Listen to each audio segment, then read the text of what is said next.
டேய் பொட்டிக்கடை வெளியே வாடா. ஏன்டா ஒரு பொம்பளை பிள்ளைய வச்சு வாழ தெரியாத மகனை வச்சுக்கிட்டு ஊரில் இருக்க பொம்பளை பிள்ளைலாம் குறை சொல்லிட்டு உட்காந்துருக்கிறியா?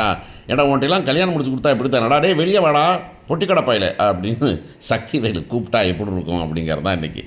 ஏன்னா இப்போ அடுத்து என்ன வேண்டாங்க, அவங்க ரொம்ப நேரமாக விரும்பலாமல் உட்காந்துருக்காங்க. வேறு இந்த கதை தொடர்ந்துட்டு சரவணை மட்டும்தான் ஆக்குப்பை பண்ணிகிட்டு இருக்காரு. அதனால் வந்துட்டு அவங்களுக்கு நம்ம சான்ஸ் கொடுக்கணும்ல அப்படிங்கிறது, கதையை கொஞ்சம் பின்னணும்ல அப்படிங்கிறது தான் இன்றைக்கி நம்ம பார்க்க போகிற ஒரு ட்விஸ்ட்டு அப்படின்னு வச்சுக்கலாம் நமக்கு. ஸோ என்ன நடக்குது அப்படின்னாக்கா, அந்த பொண்ணு வந்துட்டு உள்ளார படுத்து கிடக்குது. இந்த பசங்க கொண்டு வச்சுட்டாங்க. நல்ல வேலை ராஜி என்ன பண்ணுறாங்க, இன்றைக்கி வந்துட்டு அவன்கிட்ட வந்து ஒரு விஷயம் சொல்லணும், இந்த மட்டும் இல்லை இன்னொரு விஷயம் மறைச்சிருக்காங்க. என்ன விஷயம் மறைச்சிருக்காங்க அப்படின்னா, இப்படி வந்துட்டு நகையை வந்துட்டு 8 பவுன் தான் நகை, மீதி எல்லாம் வந்துக்கிட்டு கவரிங்க அப்படிங்கிறாங்க. ஐயையோ இது அப்பா அம்மாவுக்கு தெரியாது, தெரிஞ்சால் பெரிய பிரச்சனையாக போயிடும் அப்படின்னாக்கா, ஏன்னா உங்களுக்கே மூளை இல்லையா, பிரச்சனை நிறையா போயிடுச்சு, அந்த பிரச்சனையை அதை சேல்வ் பண்ணி முடிக்கலாம், இல்லைனா விடலாம்டா அப்படிங்கிறது இல்லாமல் இங்கே இருந்து போய் செந்தில்கிட்ட சொல்கிறாங்க. செந்தில் கடுப்பாயிரும், எங்கள் அண்ணன் பொழப்பு போச்சே அப்படின்னு ரொம்ப வேதனைப்படுறான். அவன் வழக்கமாகவே இந்த அண்ணன் தம்பி நாக்கு படக்குன்னு சுருக்கணும், கோவம் வரும் அவனுக்கு, அவன் கேரக்டரே அதான். ஆனால் இங்கே இந்த பிள்ளை மீனா வந்து சொல்லுது, ஐயோ அந்த என்ன பண்ணுறாங்க, அக்கா என்ன பண்ணுறாங்க, வந்துட்டாங்களா, அவங்க எந்திரிச்சானா எந்திரிக்காட்டி என்னென்ன அந்த கதிர் பயிலும் சரி முதலே அண்ணின்னு சொல்ல மாட்டேன்னா, இப்போ இவன் வந்துக்கிட்டு அது எந்திரிச்சானா எந்திரிக்காட்டினா போட்டும் அப்படின்னு சொல்லும்போது நமக்கு ஆஹா இந்த பசங்க ஒரு பிரச்சனையை தூண்டுறாங்கடோ அப்படின்னு தோணுது நமக்கு. இன்னும் சொல்ல முடியாது, நம்ம போகிற போக்கில் வந்துட்டு நம்ம செந்தில் போய் விழுக்குன்னு அடிக்க போகிறான் நம்ம மயிலோட அப்பாவை அப்படின்னு எனக்கு தோணுது எனக்கு. ஸோ என்ன பண்ணுறாங்க, அப்படியே கிளம்பி வந்துடுறாங்க. இங்கே வந்து வீட்டுக்கு வராங்க. வீட்டுக்கு வந்துட்டு எல்லாம் வந்துட்டு சரவணன்ட்ட பார்த்து சரவணன் ரொம்ப வருத்தப்படுறாரு, வாழ்க்கையை கெடுத்து பண்ணாடா நான் அப்படின்னு சொல்லிட்டு. நான் இப்போனாச்சும் எதிர்பார்க்குறேன் மீனா வந்துனாச்சு. மீனா அப்போவே சொன்னேன்ல மாமா, ஏன் மாமா அப்போவே சொன்னேன்ல இவங்க வந்து பிராடு பயலுக அப்படிங்கிறது சொன்னேன்ல அப்படின்னு சொல்லாமல் இருக்கிறதே ரொம்ப வருத்தமாக தான் இருந்தது. ஸோ இப்போ என்ன நீ விளம்பு, நீ இனிமேல் இங்கே இருக்க வேண்டாம், நீ முதல்ல உங்கள் அப்பா அம்மாவை கூப்பிடு அப்படின்னாக்கா, இல்லை மாமா வேண்டாம் மாமா வேண்டாம் மாமான்னு உங்கள் அப்பா அத்தாவை கூப்பிடு அப்படின்னு சொல்லும்போது, ஆத்தா வரும்போதே எவ்வளவு பிரச்சனையை கொண்டு வருங்கிறது இவங்களுக்கு தெரியாமல் பேசிக்கிட்டு இருக்காங்க அப்படின்னு நமக்கு தோணுது. ஸோ கிளம்பி வாங்கணும்னு சொன்னால் கிளம்பி வராங்க அவங்க. அங்கேருந்து வந்து வீட்டுக்குள்ளே வந்தோன்னே என்ன வந்து கேட்குறாங்க அம்மா அப்பா கோமதி, என்ன நீங்களாம் மனுஷங்களா நீங்கள், பாயை திறந்தாவே பொய் வச்சுருக்கிறீங்க, என்ன ஃப்ராடுத்தனம் பண்ணியிருக்கீங்க அப்படின்னு அந்த அம்மா கடுப்பாயிருது. என்ன ஃப்ராடத்தனம் பண்ணனாங்க, நாங்கள் ஒன்றும் ஃப்ராடத்தனம் பண்ணலையே, அதான் கெத்தாச்சு அது அப்படிங்குது.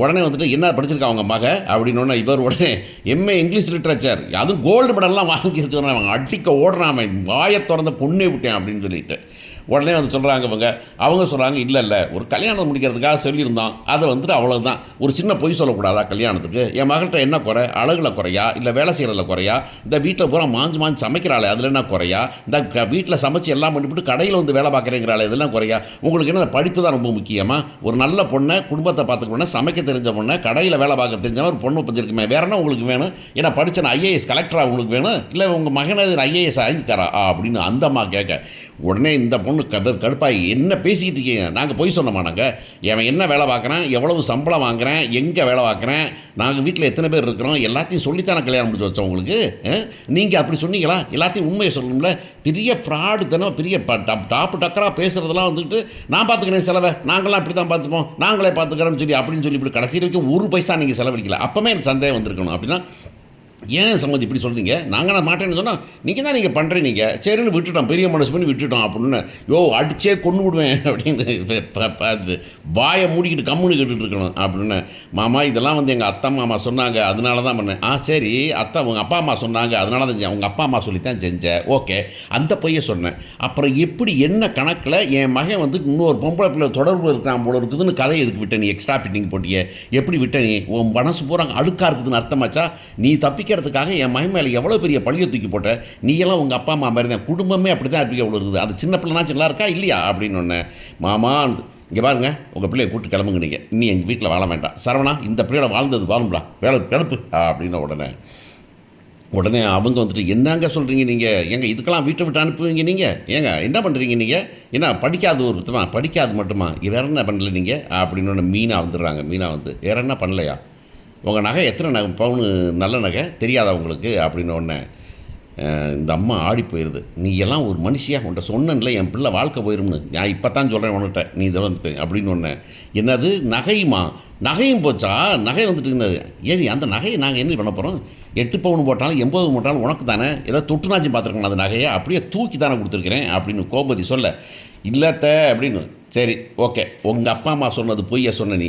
ஒரு நாள் இல்லாட்டி ஒரு நாள் வந்து பொய்ய உண்மைய சொல்லியிருக்கலாமா? அவன் அன்னைக்கே கேட்டான்ல, என் மகன் அவன் சரவணன் சொல்றான். அன்னைக்கே கேட்டான்லடி, இந்த படிப்ப தவிர வேற என்னமாவது உனக்கிட்ட பிரச்சனை இருக்கா? அப்படின்னு கேட்கும்போது, ஒண்ணுமே கிடையாது மாமா நீல.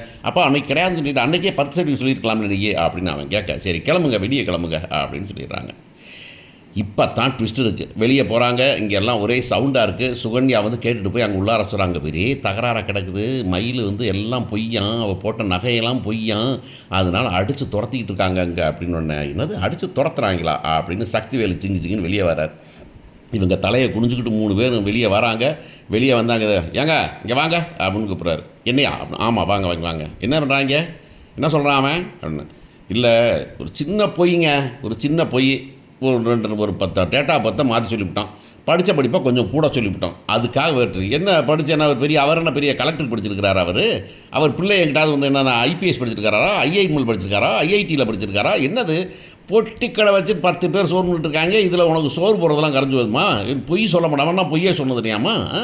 அவன் வீட்டில் இந்த பிள்ளையை கூப்பிட்டு போனான், என் தங்கச்சியை கூப்பிட்டு போனானே அது இல்லையா? அந்த அவன் மகன் வந்து என் வீட்டில் இருக்க பிள்ளையை கூப்பிட்டு போனானே, நகையெல்லாம் எடுத்துகிட்டு போயிட்டாங்களே அது பொய்யா அப்படின்னு சொல்லி அவன் பேசுகிறேன்னு, ஏய் வெளியே வாடா நீ முதல்ல அப்படின்னு சொல்லி கூப்பிட்டு, இங்கே பாரு என்ன வந்து இப்போ இந்த இன்றைக்கி இப்போ ஒரு வாய்ப்பு இல்லாத பூச்சினாக்க இந்த மனுஷங்க வெட்டி விட்டுருவியா? நீ பிள்ளையை வெட்டி விட்டுருவியா? போலீஸில் கம்ப்ளைண்ட் பண்ணி புட்டு விடுது. ஏங்க போங்க போய் ஃபோனை போட்டு தரேன், வரதட்சணை கொடுமையில் பிள்ளைய வெளியே விடுறாங்க, விட்டாங்க போய் கூட்டு போகிறேன் நான், இல்லைன்னா எரிச்சு விட்ருவாங்க போல இருக்கு அப்படின்னு நீங்கள் ஒரு ஃபோனை போட்டு போடுங்க அப்படின்னு சொன்னேன். இந்த கோமதி வந்துட்டு, ஏய் உனக்கு மரியாதையே இல்லை, மரியாதை அப்படி எங்கள் வீட்டு பிரச்சனை, உங்கள் வீட்டு பிரச்சனை உங்கள் வீட்டில் தான் இப்போ தெருவில் இருக்குது அப்படின்னு சொல்லிட்டு கபால்னு சக்திவேல் வந்துக்கிட்டு அந்த பாக்கியம் புருஷன் தோளில் கையை போட்டு, பார் மரியாதையாக கூட்டு கொண்டு போய் பிள்ளையை வச்சு வாழ்ந்துங்க, இல்லைன்னு வச்சுக்கோமே நான் வக்கீல் கோர்ட்டு அப்படின்னு போயிட்டு அலைய விட்டுறேன் பார்த்துக்குங்க நீங்கள் அப்படின்னு ஒன்று. இவர் அப்படியே வந்துட்டு பாக்கியம், ஆமாம் நல்லதாக சொன்னீங்க பாருங்கள், ஒரு மனுஷனுக்கு இவரை பற்றி கெட்டவர்னு சொல்லிகிட்டு இருக்கீங்க, இந்த மனுஷனுக்கு இருக்கிற அறிவுனாச்சும் உங்களுக்குலாம் இருக்குதா? என் பிள்ளை எப்படிப்பட்ட பிள்ளையை பற்றி கொடுத்துருக்குறேன், நான் தங்கமாக ஒரு பிள்ளையை பற்றி கொடுத்துருக்குறேன், நீங்கள் வச்சு வாழ மாட்டீங்களா நீங்கள் அப்படின்னாக்கா, நீ என்ன வேணாலும் பண்ணுன்னு செந்தில், நீ என்ன வேணாலும் பண்ணு, ஆனால் ஒன்று, இனி எங்கள் அண்ணன் கூட உன் பொண்ணெல்லாம் வாழ முடியாது, வெற்றிவிடுங்க, அவ்வளோதான் முடிஞ்சு போச்சு அப்படின்னு சொல்லிட்டு, பாருங்கள் நீங்கள் உங்கள் மரியாதையை பார்த்தோம்னா மரியாதை வீட்டுக்குள்ளே போங்க, இல்லைன்னு வச்சுங்களேன் பிரச்சனை ஆகியா போயிடும் அப்படின்னு உடனே அங்கே சக்திவேல் பொண்டாட்டி வந்து, ஏங்க நமக்கு எதுங்க தேவையில்லாத பிரச்சனை, அவங்க பிரச்சனை அவங்க பேசிட்டுருங்க, உள்ளார வாங்கினா அது என்ன தேவையில்லாத பிரச்சனை, தெருவில் விட்டுருக்க பிரச்சனை, அதெல்லாம் ரொம்ப நியாயஸ்தன் நேர்மையானவன் ரொம்ப நல்லவன் ஊருக்கெல்லாம் வல்லவன் பேசுவாங்கல்ல, இப்போ வந்து பொம்பளை பிள்ளையை வெளியே வெட்டி விடறான் அப்படின்னு. எப்பா தம்பி சக்திவேலு நீ முதல்ல உள்ள வாடா அப்படின்னு சொல்லிட்டு அந்த அம்மா சொல்கிறாங்க, ஏன் கோமதி ஏமாப்பிள்ள அந்த பிள்ளையை தான் கூட்டு கொண்டு என்னான்னு வச்சு பாருங்களேன், இங்கே பாருமா உன் வாயை மூடிக்கிட்டு நீ வாட்டில் கம்முன்று, எங்கள் பொழப்பில் மண்ணு போடுறதே உனக்கெல்லாம் வேலையாக போச்சு, உனக்கும் உன் மைங்களுக்கும் அப்படின்னு சொல்ல அந்த அம்மா.